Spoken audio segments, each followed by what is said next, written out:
In 2007, Circuit City did something that business schools still struggle to explain with a straight face. It didn't close underperforming stores. It didn't cut executive bonuses, or freeze the travel budget, or renegotiate the supplier contracts that were quietly draining margins. Instead, it fired 3,400 of its best employees. Specifically, precisely, deliberately because they were too good at their jobs.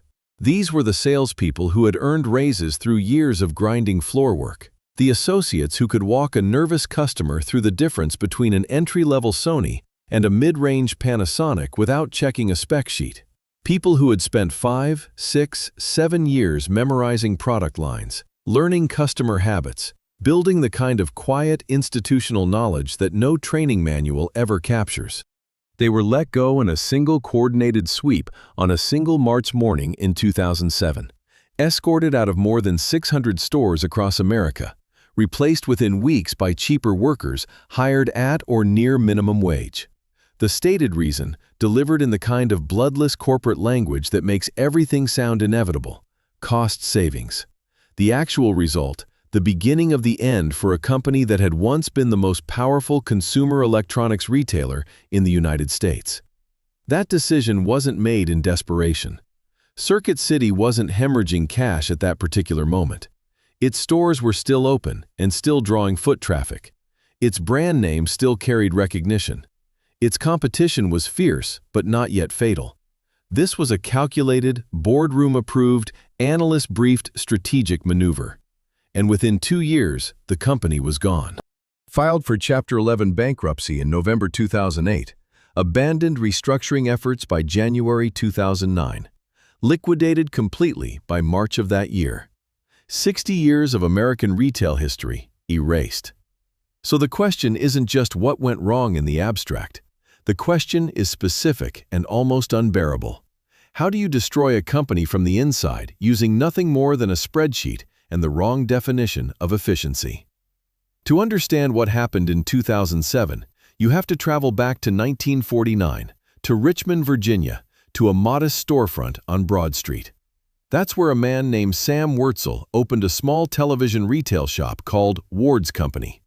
Television was barely a consumer product yet. Fewer than 1% of American households owned a set. The screens were small, the picture was grainy, the price was prohibitive for most working families. But Wurtzel saw something in those flickering cathode ray tubes that most business people missed entirely. He saw post-war America's appetite for transformation. He understood that a generation coming home from the Second World War was hungry for technology, for novelty, for the visceral reassurance that modernity had finally arrived in the living room. He positioned his small store right at the intersection of aspiration and commerce, between what Americans wanted and what they could now barely afford. And it worked. By the 1970s, the company had expanded into a legitimate regional retail chain, selling televisions and consumer electronics across the Mid-Atlantic. It rebranded as Circuit City in 1984, and the timing was almost supernaturally fortunate. The consumer electronics industry was entering its golden era. VCRs were landing in homes across the country. Personal computers were becoming household items. Car stereos, portable audio, satellite dishes, camcorders. Every 18 months brought an entirely new product category, and Circuit City was positioned to sell all of it. The stores were enormous, often 40 or 50,000 square feet of carpeted floor space. The staff were genuinely trained.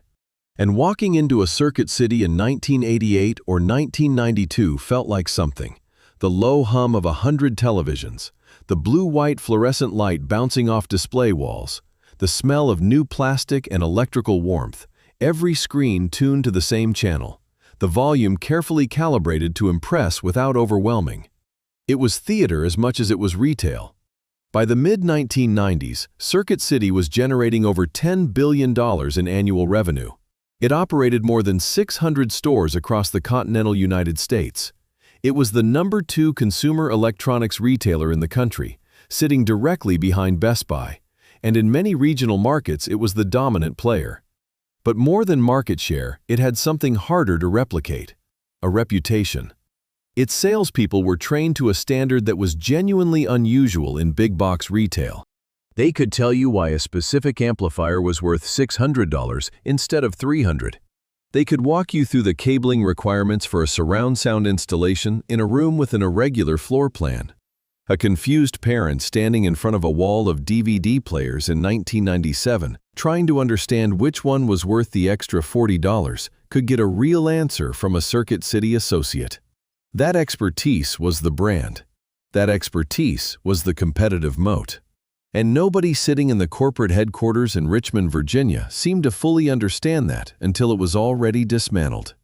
The first strategic crack appeared not from a competitor's move, but from an internal decision that, in hindsight, looks almost cosmically ill-timed. In the year 2000, Circuit City's leadership announced they were exiting the home appliance market entirely. Washing machines, refrigerators, dryers, dishwashers. The reasoning, presented to investors and analysts with charts and confidence, was surface-level sound. Consumer electronics margins were improving.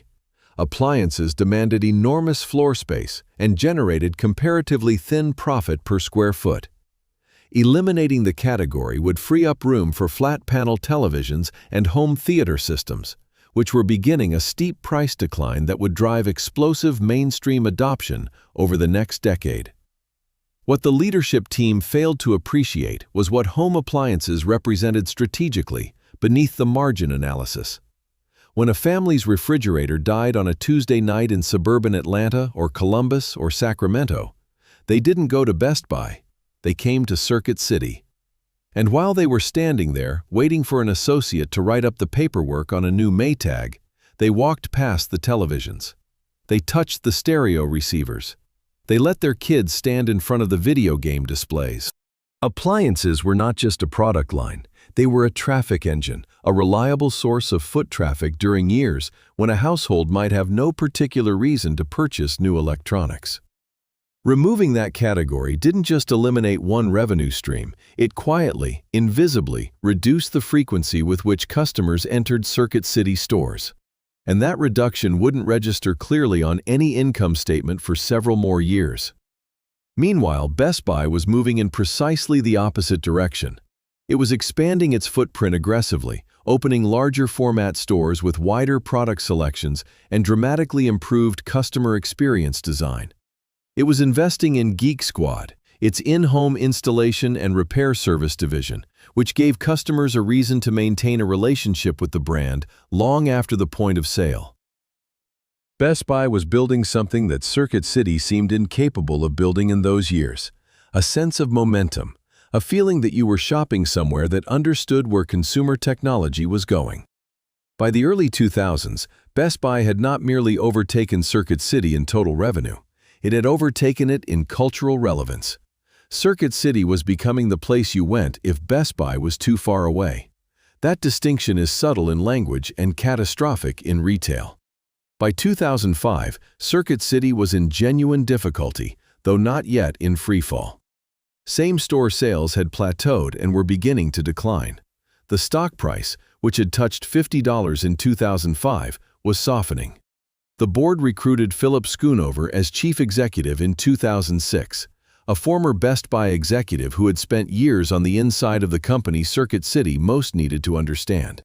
Schoonover arrived in Richmond with a turnaround narrative: store renovations, improved customer experience, a premium repositioning that would give Circuit City a reason to exist in a market where Best Buy was everywhere and Amazon was becoming a real electronics destination for the first time.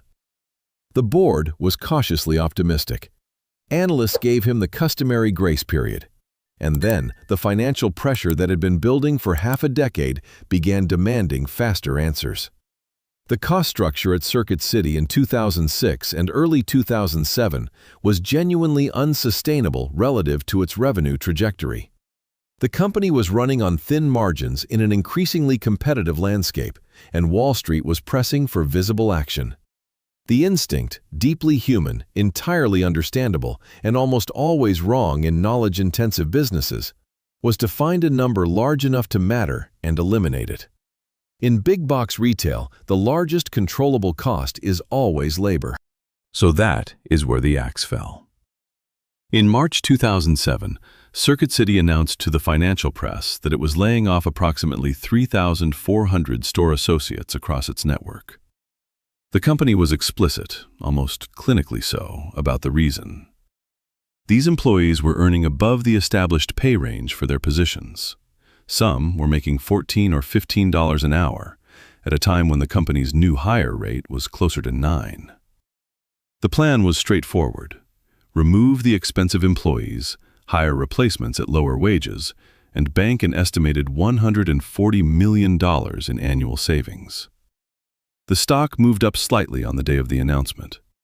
Analysts called it a difficult but necessary step. Inside the stores, it felt like a funeral that nobody was allowed to mourn openly. These were not corporate middle managers with golden parachutes waiting in the wings. These were people who had spent the better part of a decade on those floors, who had watched the transition from CRT to plasma, who had trained the people who were now being asked to replace them.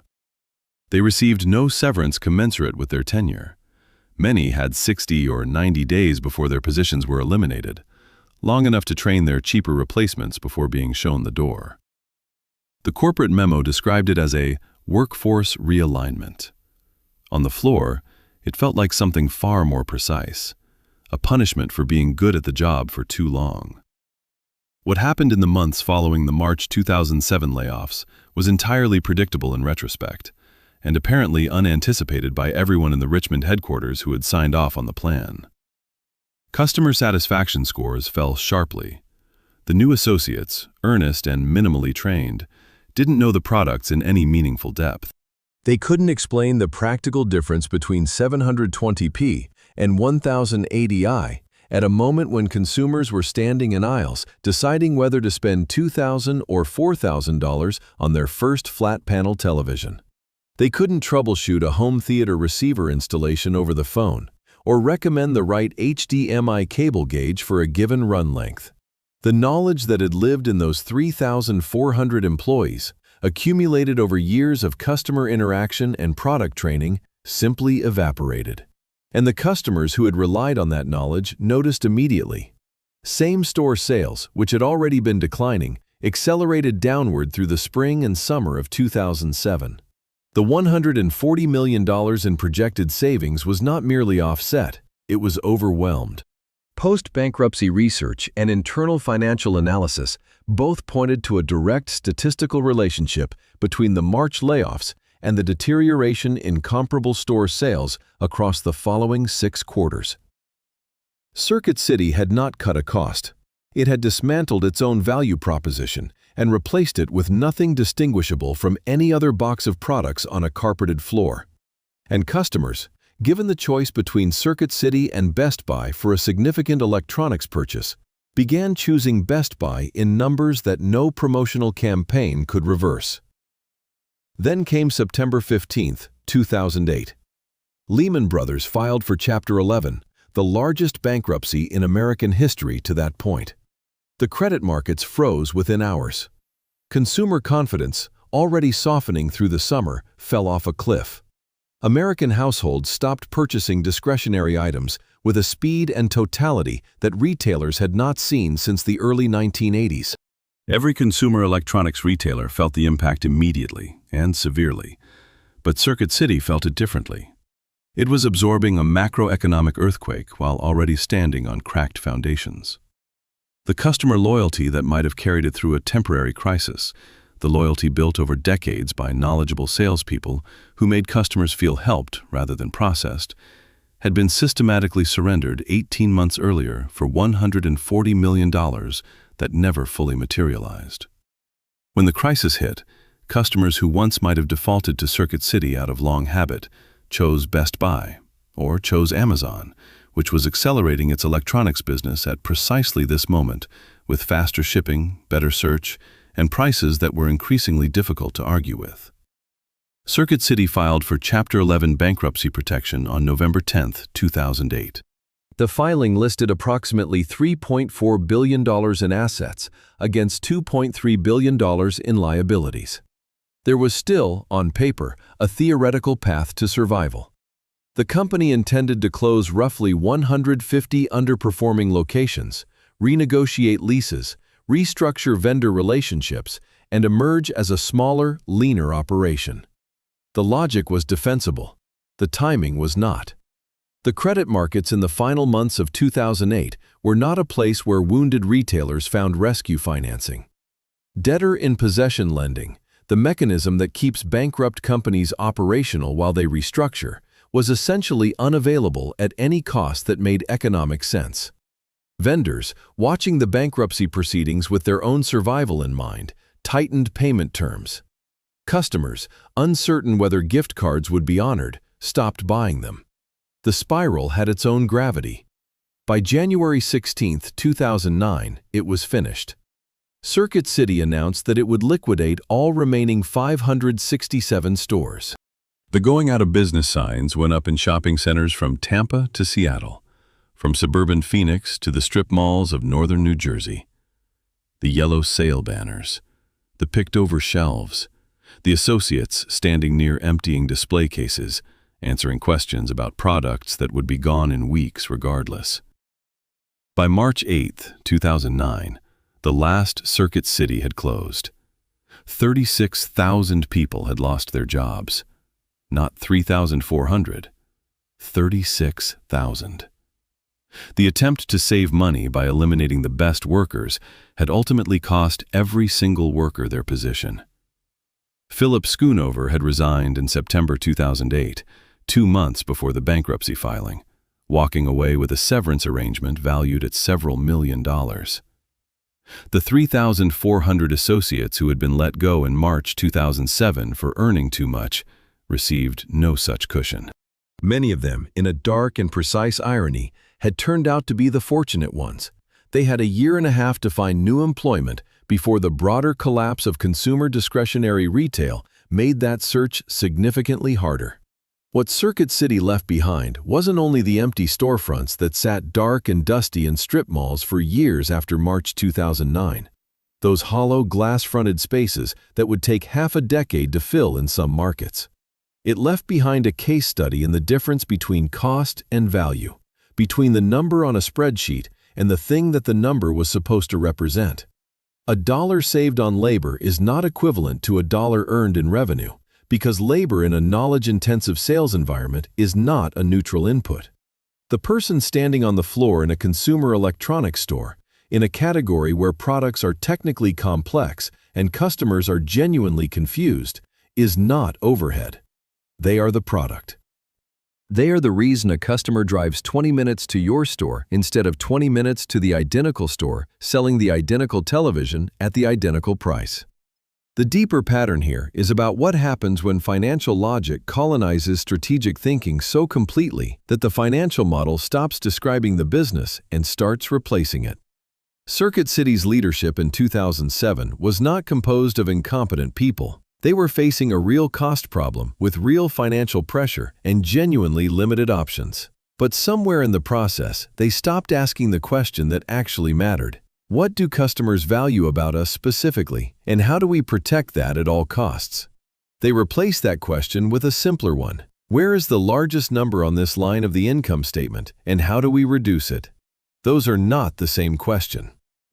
The distance between them, measured in quarterly earnings calls and boardroom presentations and confident analyst briefings, is a company.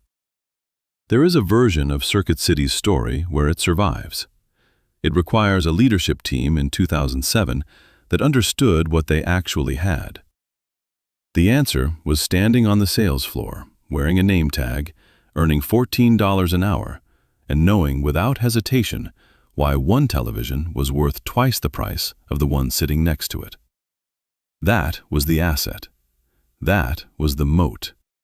That was the 60 years of brand equity made tangible in a single human conversation. And they threw it away for a projected savings that never arrived. If your business survives on expertise, the moment you start treating expertise as an overpayment is the moment you've decided to fail. You've just given yourself 2 years to figure that out. Subscribe if that kind of story is worth your time.